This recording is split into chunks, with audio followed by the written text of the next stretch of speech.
आज हम देखेंगे यीशु मसीह की कहानी बच्चों की नज़र से।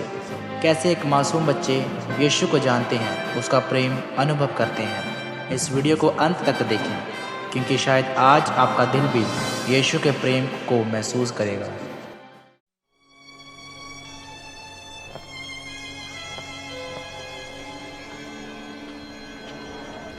ये सच्ची कहानी प्रभु यीशु की है, जो 2000 साल पहले रहते थे।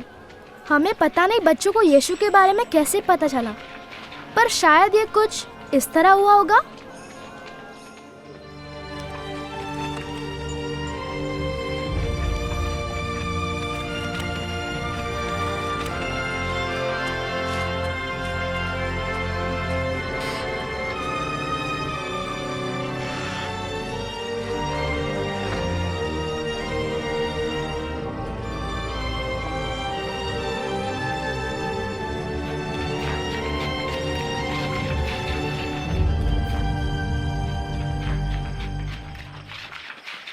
किसी ने तुम्हें देखा? नहीं तो।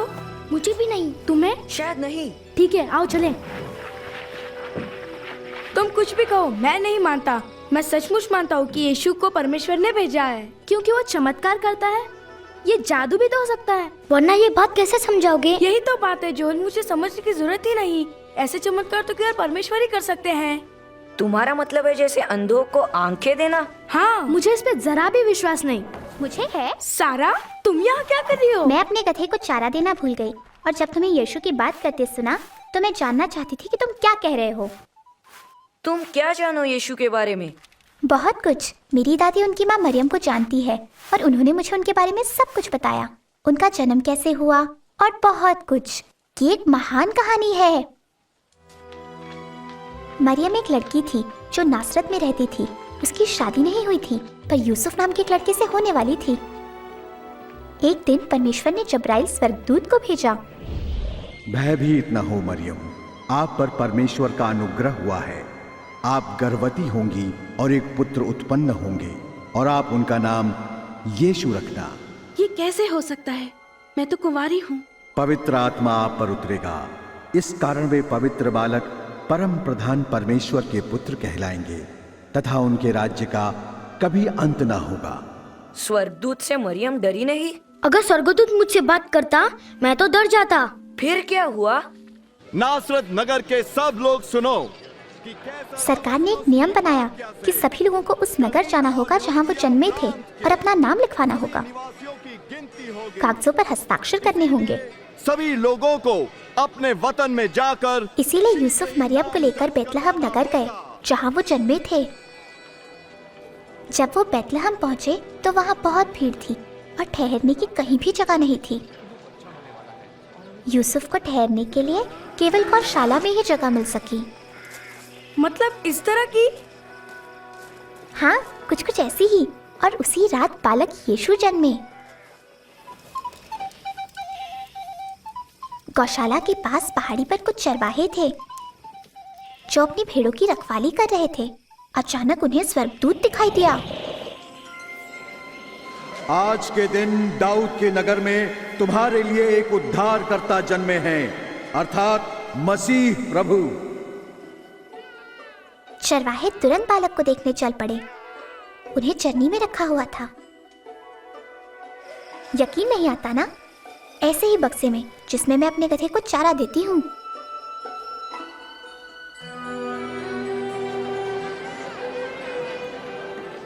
जन्म के बाद मरियम और यूसुफ यीशु को यरूशलेम के मंदिर में लाए। वो परमेश्वर से प्रेम करने वाले एक व्यक्ति शिमोन से मिले। परमेश्वर, अब आप अपने सेवक को अपने वचन अनुसार शांति से अपने पास बुला लें। परमेश्वर ने शिमोन को वचन दिया था कि वो यीशु को देखे बिना मरेंगे नहीं। मेरी आंखों ने आज आपके उद्धार को देख लिया है। ये बालक परमेश्वर का चुना हुआ है। तुम दोनों को आशीष मिले। वो बालक परमेश्वर के चुने हुए थे, जो बड़े होकर सारी दुनिया के सब लोगों को क्षमा करेंगे, उन सब बुरी बातों के लिए जो वो सोचते, कहते या करते हैं, जिन्हें परमेश्वर पाप कहते हैं। यीशु छोटे बच्चे थे और अब वो आदमी है। हमारी तरह बालक नहीं थे? जरूर थे। मेरी दादी ने मुझे बताया कि जब यीशु 12 वर्ष के थे, मरियम और यूसुफ उन्हें यहाँ यरूशलेम लाए थे। यीशु मंदिर में गए और वहाँ सभी बड़े धर्मगुरुओं से बात करने लगे। ये किसका पुत्र है जो ऐसे प्रश्न पूछता है? ये नासरत से है। हमने सोचा कि ये हमारे साथ ही है। कृपया इसकी गलती क्षमा करें। इसके बाद यीशु अपने माता पिता के साथ घर वापस चले आए। जैसे वो पढ़ने लगे, हर दिन और बुद्धिमान होते गए। हर एक घाटी अवश्य भरी जाए, हर एक पहाड़। एक दिन यीशु अपने मौसेरे भाई यूहन्ना बपतिस्मा देने वाले से मिलने गए। यूहन्ना उन लोगों को बपतिस्मा देते जो परमेश्वर की आज्ञा मानना चाहते। उस दिन उन्होंने यीशु को भी बपतिस्मा दिया।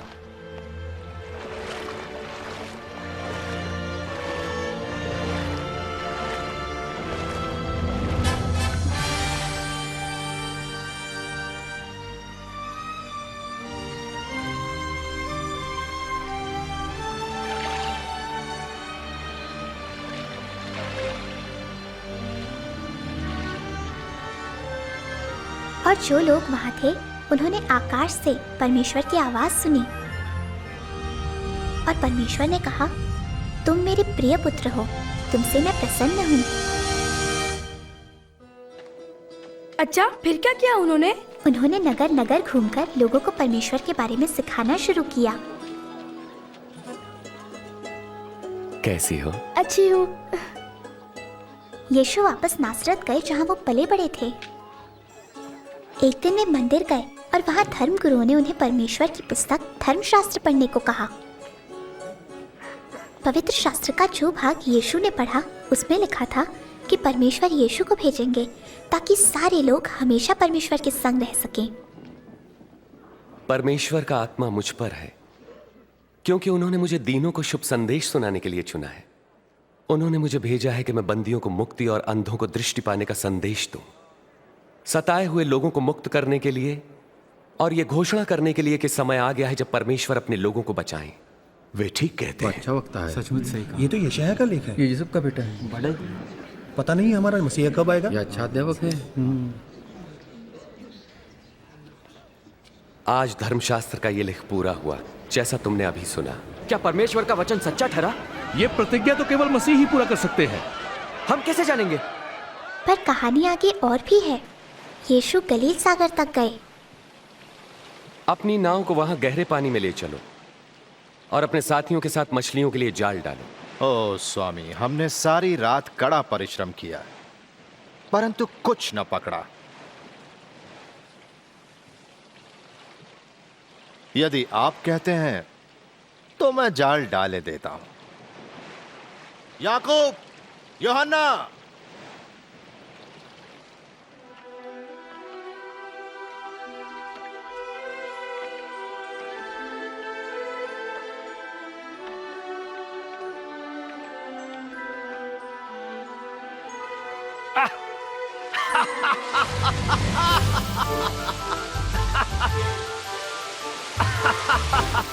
याकूब, यूहन्ना, अपनी नाव इधर ले और हमारी सहायता करो जल्दी। हम नहीं आ सकते, बहुत नाव है।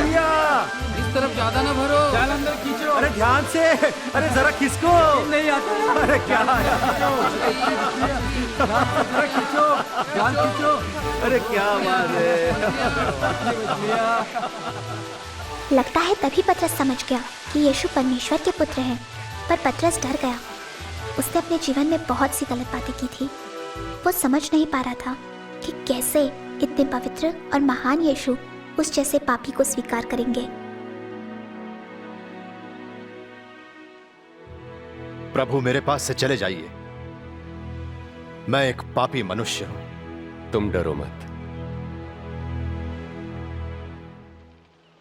मुझे चलना चाहिए। हाँ, मुझे भी चलना चाहिए। मुझे भी। अच्छा, मिलते हैं। मिलते हैं।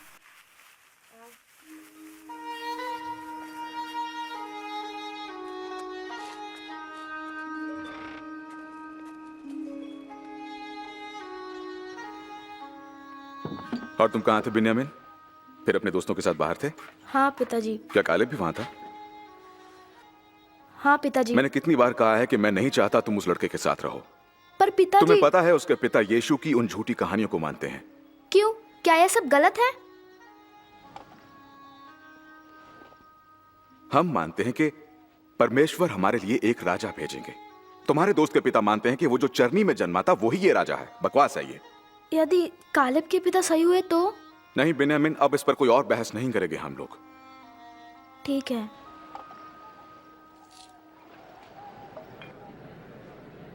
दुष्ट अपनी दुष्टता और अधर्मी अपने बुरे विचार छोड़कर परमेश्वर के पास आए और वे उन पर दया करेंगे और उन्हें पूर्ण क्षमादान देंगे। तुम आनंदित रहोगे और तुम्हें शांति मिलेगी। सुनो, आज क्या हुआ तुमने सुना? मैं वही थी। क्या बता? यीशु मंदिर में लोगों को परमेश्वर के प्रेम के बारे में बता रहे थे। अंदर भारी भीड़ जमा थी और उससे भी ज्यादा लोग बाहर रुके थे। सब उन्हें देखना चाहते थे। यीशु, यीशु, मेरी इकलौती बेटी को बचा ले प्रभु, मुझ पर दया करे। मेरी बेटी केवल 12 वर्ष की है और मरने को है। कृपा करके मेरे साथ चलिए। यार, मुझे बड़ा दुख है। यीशु, तुम्हारी बेटी नहीं रही, इसलिए गुरु को कष्ट ना दे। डरो नहीं, विश्वास रखो, वो ठीक हो जाएगी। सुना तुमने उन्होंने क्या कहा? उन्होंने कहा वो ठीक हो जाएगी। क्या ये तो असंभव है। ये यकीन नहीं होता।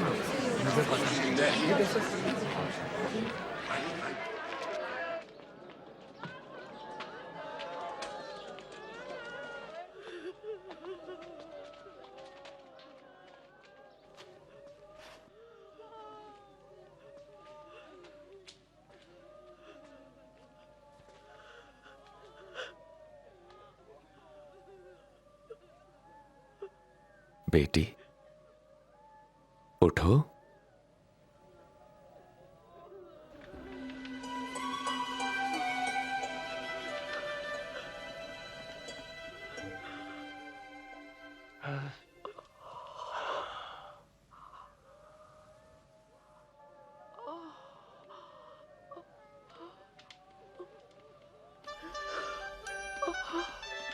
इसे कुछ खाने को दो।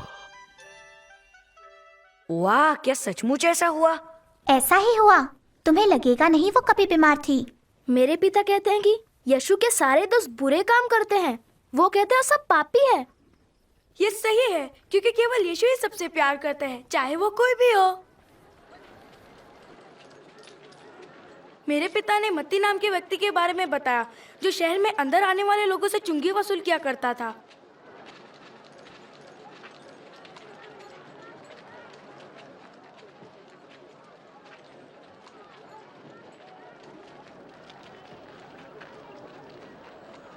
मेरे पीछे आओ।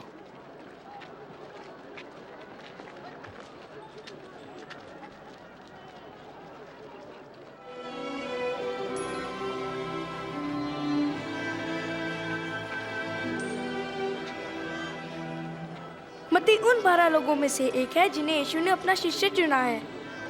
वो उनके सच्चे दोस्त हैं और हर जगह उनके साथ जाते हैं, लोगों को परमेश्वर के बारे में बताते हैं। उनमें है शिमोन, जिसे पतरस भी कहते हैं, अंद्रयास पतरस का भाई, याकूब, यूहन्ना, फिलिपस, बरतुल्मै और मत्ती भी, थोमा, एक और याकूब और एक और शिमोन, याकूब का भाई यहूदा और यहूदा इस्करियोती। ये सब कैसे याद किया तुमने? ये बहुत होशियार है। तुम्हें तो यही लगेगा क्योंकि तुम खुद बुद्धू हो। मैं नहीं हूँ। अपने गधे की तरह बिल्कुल बुद्धू। मेरे सहेली है वो, शैतान कहीं की। शैतान किसे कहा तुमने? छोड़ दो उसे। अच्छा, कौन रोकेगा मुझे? तुम? छोड़ना नहीं, लड़ो लड़ो मारो, चलो भी यार, पटक दो उसे, छोड़ना नहीं, लड़ो लड़ो लड़ो, मारो उसे, मारो मारो। ये लड़के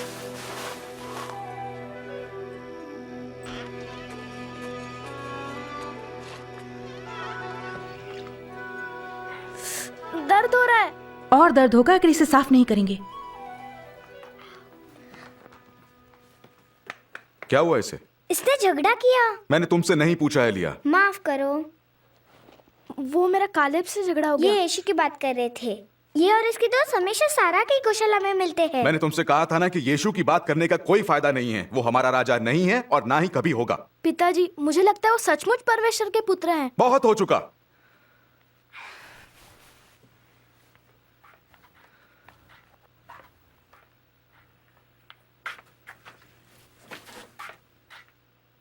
क्या तुम बच्चे पर ज्यादा सख्ती नहीं कर रहे? मुझे नहीं लगता, पर अब जल्दी ही बात साफ हो जाएगी। मैंने सुना है कि शायद यीशु के उन 12 चेलों में से एक विश्वासघाती है। अगर यह सच है तो अब वो हमें ज्यादा तंग नहीं करेगा। शत्रुओं से प्रेम रखो, घृणा करने वालों का भला करो, जो श्राप दे उन्हें आशीष दो, बुरा करने वालों के लिए प्रार्थना करो।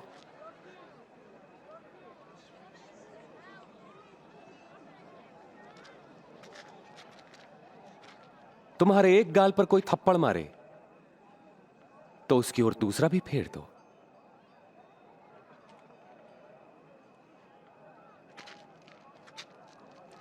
कोई तुम्हारा अंगर खा ले तो अपनी कमीज भी उसे दे दो। किसी भी मांगने वालों को मना मत करो। यदि कोई तुम्हारी वस्तु ले ले तो उसे वापस मत मांगो। तुम वही करो जैसा व्यवहार तुम दूसरों से चाहते हो। मैं इस व्यक्ति को जानना चाहूंगा। तुम्हारा क्या ख्याल है, वे मसीह हैं? बताओ ये मसीह क्या होता है? मंदिर में बताया था, मसीह का मतलब उद्धार करता। चलो हम उनके पीछे चले।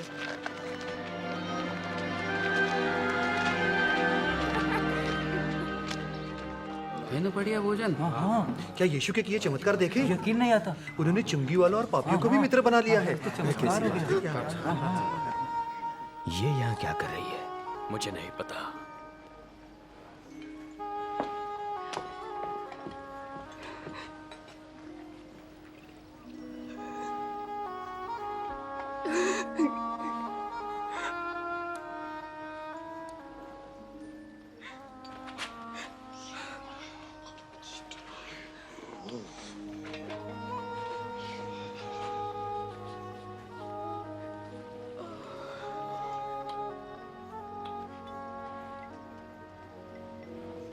यदि ये मनुष्य सचमुच कोई भविष्यवक्ता होता तो जान लेता कि यह स्त्री कैसी है जो उसे छू रही है। वो जानता कि वो कैसा पापमय जीवन जी रही है। मैं जानता हूं कि ये स्त्री कौन है शिमोन। मैं तुम्हें एक बात बताता हूं। किसी महाजन के 2 कर्जदार थे, एक पर 500 और दूसरे पर 50 रुपए का कर्ज था। दोनों ही कर्ज चुकाने की स्थिति में नहीं थे। उसने दोनों का कर्ज माफ कर दिया। उससे अधिक प्रेम कौन करेगा? मेरे ख्याल से जिसका अधिक कर्ज माफ हुआ। तुमने ठीक कहा। इस स्त्री को देखो। मैं तुम्हारे घर आया, तुमने मुझे पैर धोने के लिए पानी भी नहीं दिया, पर इसने आंसुओं से मेरे पैर धोकर अपने बालों से पोंछा। तुमने चुंबन से मेरा अभिनंदन नहीं किया, पर जब से मैं आया हूं तब से इसने मेरे पांव चूमना न छोड़ा। तुमने मेरे सिर पर तेल नहीं मला, पर इसने मेरे पांव पर इत्र उड़ेला है। मैं तुमसे कहता हूं कि इस स्त्री का अत्यधिक प्रेम सिद्ध करता है कि इसके पाप जो बहुत थे क्षमा हुए, पर जिसे थोड़ी क्षमा मिली वो थोड़ा ही प्रेम करेगा।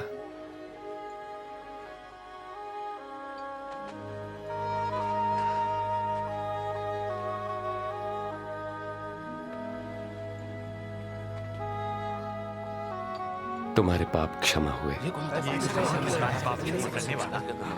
तुम्हारे विश्वास ने बचा लिया। शांति से जाओ।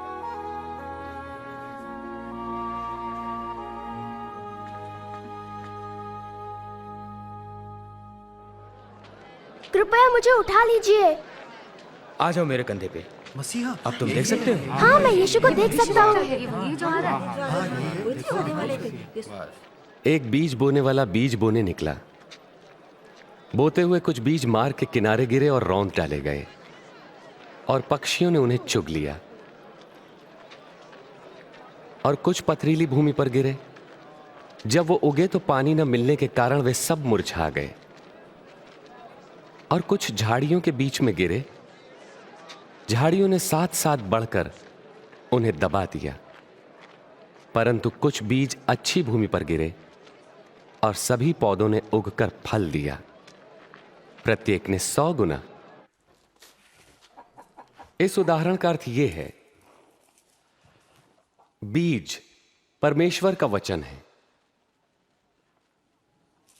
मार्ग के किनारे गिरे बीज उन्हें दर्शाते हैं जो वचन सुनते हैं, पर शैतान आकर उनके मन में से वचन चुरा लेता है ताकि वे विश्वास करके कहीं मुक्ति न पालें। पथरीली भूमि पर गिरे बीज उन्हें दर्शाते हैं जो वचन सुनकर आनंद से ग्रहण करते हैं, पर जड़ नहीं पकड़ पाते। वो कुछ देर तक विश्वास करते हैं और परीक्षा की घड़ी आने पर टिक नहीं पाते। झाड़ियों में गिरे बीज उन्हें दर्शाते हैं जो वचन सुनते हैं, परंतु जीवन की चिंताओं, धन, मोह व भोग विलास में फंसने से उनके फल कभी नहीं पकते। वे बीज जो अच्छी भूमि पर गिरे उन लोगों के प्रतीक हैं जो वचन सुनकर उसे भले और आज्ञाकारी मन से ग्रहण करते हैं और फलवंत होने तक उन्हें संभाले रखते हैं।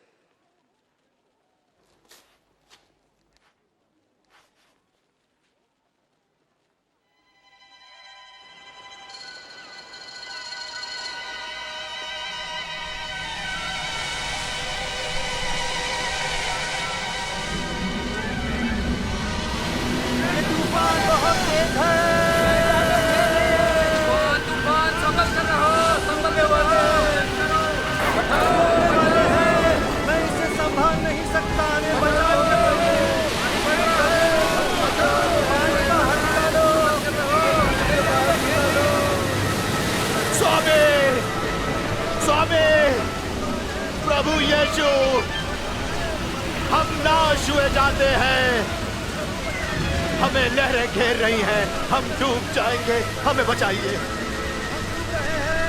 हमारी मदद करो, बचाइए प्रभु, अरे बहुत बड़ी तूफान है, संभल कर रहो भाई।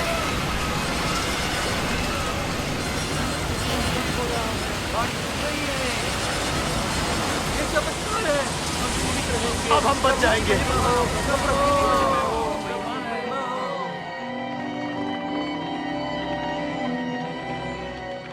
कहां गया तुम्हारा विश्वास?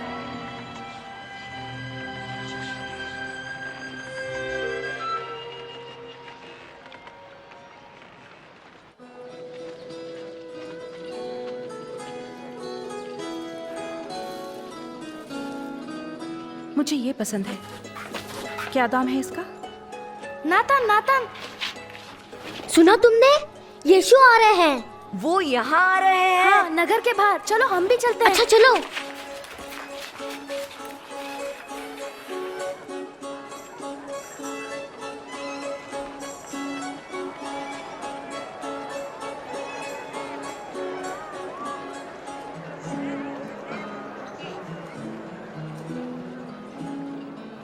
माफ करो बेन्यामिन, मैंने तुम्हें मारा। स्वामी, इन लोगों को भेज दें कि वे आसपास के गांवों और बस्तियों में जाकर अपने लिए भोजन और रहने की जगह ढूंढ सकें। तुम स्वयं इनके भोजन का प्रबंध करो। लेकिन हमारे पास केवल 5 रोटियां और 2 मछलियां ही हैं।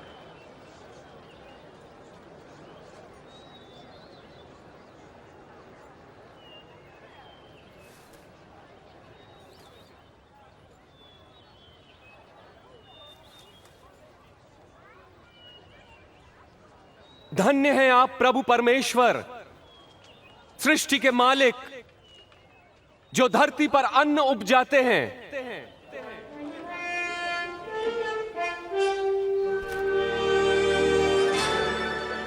ये तो चमत्कार है। विश्वास नहीं होता। आगे बढ़ाओ। भरपूर भोजन है, चमत्कार है। आगे बढ़ो, आगे बढ़ो, आगे बढ़ो। यहाँ आओ, ये अवतार हो गया। सबके लिए भरपूर भोजन है, भरपूर भोजन है। ये चमत्कार है। लो, आगे बढ़ो, आगे बढ़ो, आगे बढ़ो, आगे बढ़ो। तुम्हें अभी भी विश्वास नहीं यीशु परमेश्वर के पुत्र है?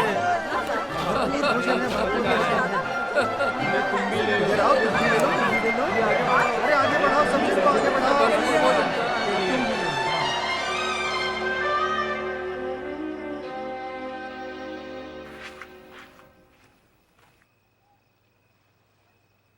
कहां गए थे तुम? पिताजी, आपको सच बताना ही होगा, हम यीशु से मिलने गए थे। क्यों? मुझे अभी भी विश्वास नहीं हो रहा, जबकि मैंने अपनी आंखों से देखा है। उन्होंने 2 मछली और 5 रोटियों से पूरी भीड़ को खाना खिलाया। क्या पता योनाथन, शायद वो सचमुच मसीह हो। अच्छा, तो अब तुमने भी ये बकवास माननी शुरू कर दी है क्या?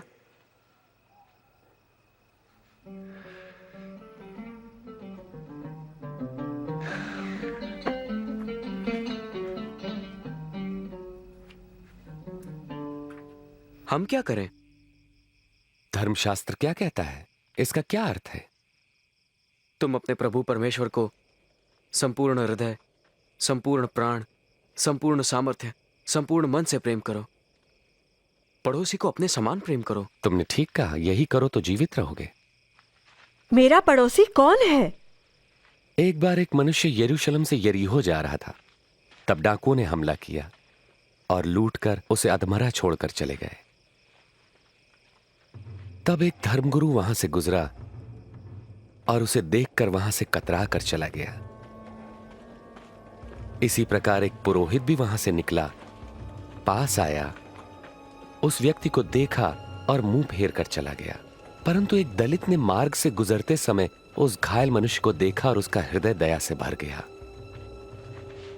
उसने घायल के पास जाकर घावों को साफ किया, फिर उसे अपनी सवारी पर बैठाकर वो एक सराय में ले गया जहां उसकी सेवा टहल की। दूसरे दिन मालिक को कुछ रुपए देकर उसकी देखभाल करने को कहा और कहा, जो कुछ खर्च आएगा मैं लौटने पर तुम्हें दे दूंगा। इन तीनों में से किसने डाकुओं द्वारा लुटे व्यक्ति से अच्छे पड़ोसी का फर्ज निभाया? जिसने उस पर दया की। फिर तुम भी यही करो।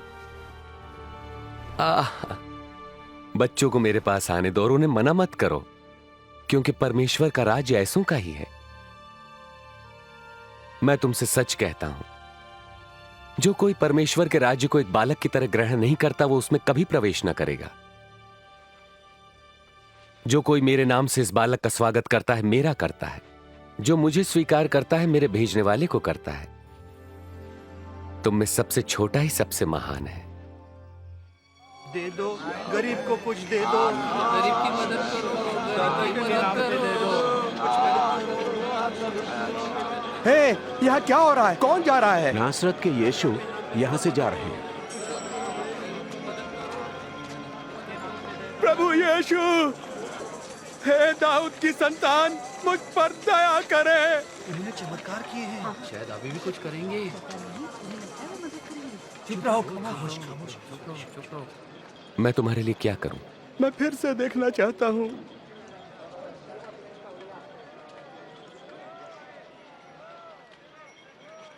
तो देखो, तुम्हारे विश्वास ने तुम्हें चंगा किया। मुझे दिखाई पड़ रहा है, मैं देख रहा हूं। यीशु,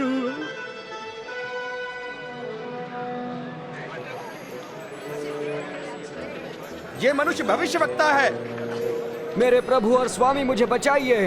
हे प्रभु, हमें बचाए, हमें बचाए। प्रभु की स्तुति हो। हमें सच्ची राह दिखाइए प्रभु। हाँ, मैं भी उन्हें देख रहा हूँ।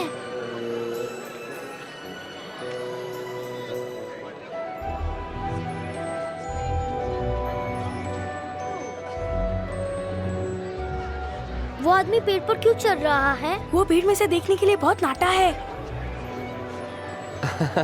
ज़क्कई, जल्दी नीचे उतरो, क्योंकि आज मुझे तुम्हारे घर ठहरना है। मेरे घर? उसके घर कौन ठहरेगा? कभी ना जाऊं। उसके घर क्यों? वो तो चुंगी वसूल करने वाला है। ज़क्कई यीशु को कैसे जानता है? उसके घर चुंगी वसूल वाला है। वो अभी आदमी कौन जाएगा? ये बहुत अच्छा है, स्वादिष्ट है। जरा रोटी तो बढ़ा। सेब देना इधर। बहुत खूब, बहुत खूब। धन्यवाद, धन्यवाद। पीने के लिए कुछ है? अरे पीने के लिए कुछ दो। बहुत बढ़िया। मैं अपनी संपत्ति का आधा भाग गरीबों को दे दूंगा। अगर मैंने किसी को ठगा है तो मैं उसे 4 गुना लौटा दूंगा।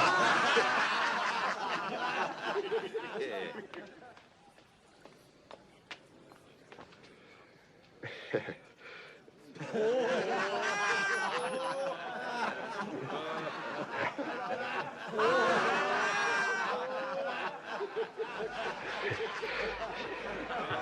नहीं मान सकता कि एक चुंगी लेने वाला पैसा वापस करे। असंभव। आज इस घर में मुक्ति आई है। ये मनुष्य भी इब्राहिम के वंश से ही है। मैं खोए हुओं को ढूंढने और उनका उद्धार करने आया हूं।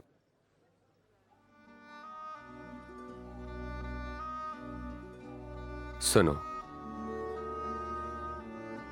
हम यरूशलेम जा रहे हैं, जहां मेरे विषय में की गई भविष्यवक्ताओं की हर भविष्यवाणी पूरी होगी।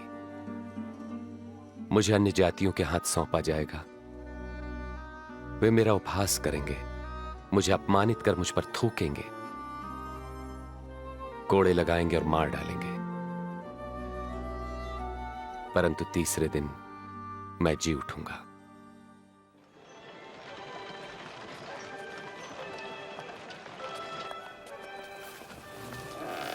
कैसी हो? कैसी हो? ठीक हूँ। अरे यहाँ कुछ बदला बदला लग रहा है। हाँ, सारा का गधा गायब है। वो गायब नहीं है, उसे मैंने किसी को दिया है। किसे चाहिए तुम्हारा ऐसा गधा?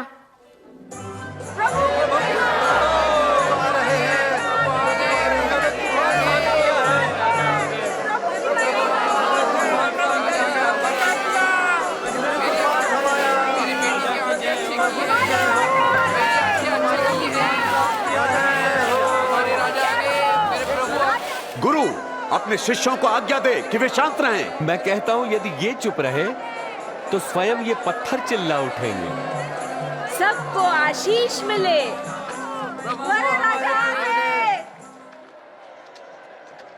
5, 6, 7, 8, 9, 10, 11, 25, 26, 27, 28।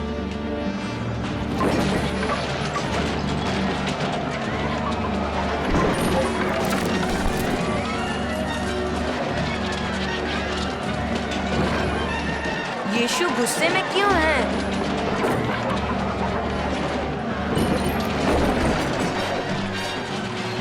उन्होंने मंदिर को प्रार्थना का घर बनाने की बजाय व्यापार का बाजार बना दिया है। ये लिखा है, मेरा घर प्रार्थना का घर होगा, परंतु तुमने उसे डाकुओं की खो बना दिया। ये मेरे जानवरों को भगा रहा है। रोको उसे, रोको उसे।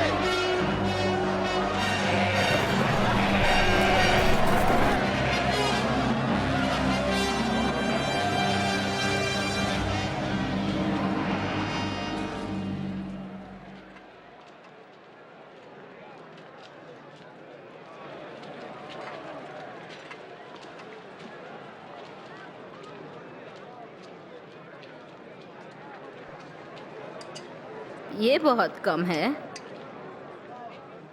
ज्यादा नहीं दे सकती। मैं कहता हूं, इस निर्धन विधवा ने सबसे ज्यादा दान दिया है, क्योंकि दूसरों ने अपने बहुत से धन में से थोड़ा सा दिया है, परंतु इसने गरीब होते हुए भी अपनी सारी जीविका और पूंजी दे दी। गुरुजी, हम जानते हैं कि आप जो कहते हैं सिखाते हैं वो सही है। हम जानते हैं कि आप मनुष्य के पद पर ध्यान नहीं देते, मगर मनुष्य के लिए परमेश्वर की मर्जी का सत्य सिखाते हैं। बताएं, रोमी सम्राट को कर देना हमारे लिए क्या नियम के अनुसार है या नहीं है? प्रभु सावधान, वो आपको फंसाना चाहते हैं। मुझे एक चांदी का सिक्का दो। चांदी का सिक्का?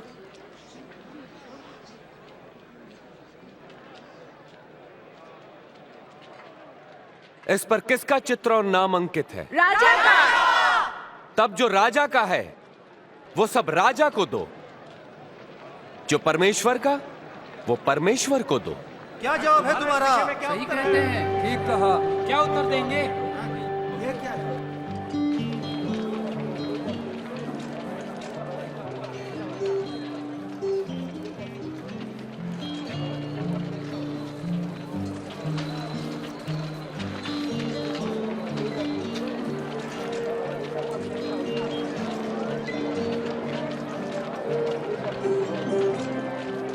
देखो, वहाँ पतरस है।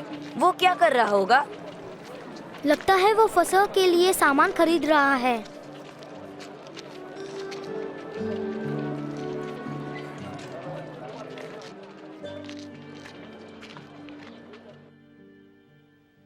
मेरी बड़ी इच्छा थी कि दुख भोगने से पहले ये फसह का बोझ तुम्हारे साथ खाऊं। मैं तुमसे कहता हूं, परमेश्वर के राज्य में इसका उद्देश्य पूरा न होने तक मैं इसे नहीं खाऊंगा।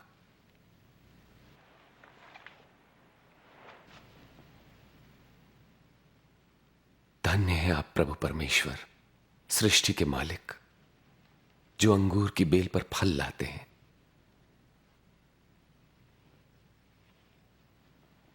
इसे लो और आपस में बांट लो।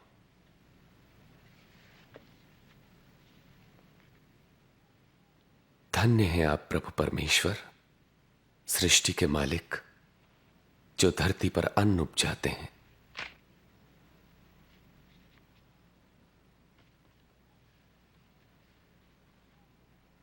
यह मेरी देह है जो तुम्हारे लिए दी जाती है। मेरी याद में ऐसा ही किया करो। यह प्याला मेरे लहू में नई वाचा है जो तुम्हारे लिए बहाया जाता है। पर देखो, मुझे पकड़वाने वाला मेरे साथ इसी में इस पर है। मेरी मृत्यु तो निश्चित है जैसा कि परमेश्वर ने ठहराया है, पर अफसोस उस पर जो मुझे पकड़वाया। ये नहीं हो सकता, ये हो ही नहीं सकता, असंभव। कौन है वो धोखेबाज प्रभु? प्रभु, मैं आपके साथ बंदी गृह जाने के लिए और मरने को भी तैयार मैं कहता हूं पतरस कि आज मुर्गे के बांग देने से पहले तुम 3 बार इनकार करोगे कि मुझे नहीं जानते।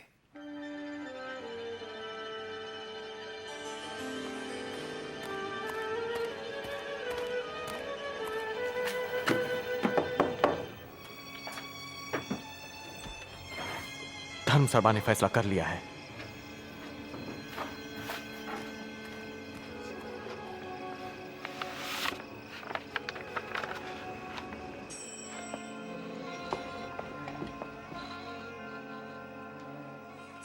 योनातन, कौन था वो? ऐसा लगता है कि इस राजा कहलाने वाले का राज्य अब खत्म होने वाला है। मुझे अभी धर्मसभा का संदेश मिला है। यीशु के शिष्यों में से एक है यहूदा इस्करियोती, जो उसे गिरफ्तार करवाने के लिए राजी हो गया है।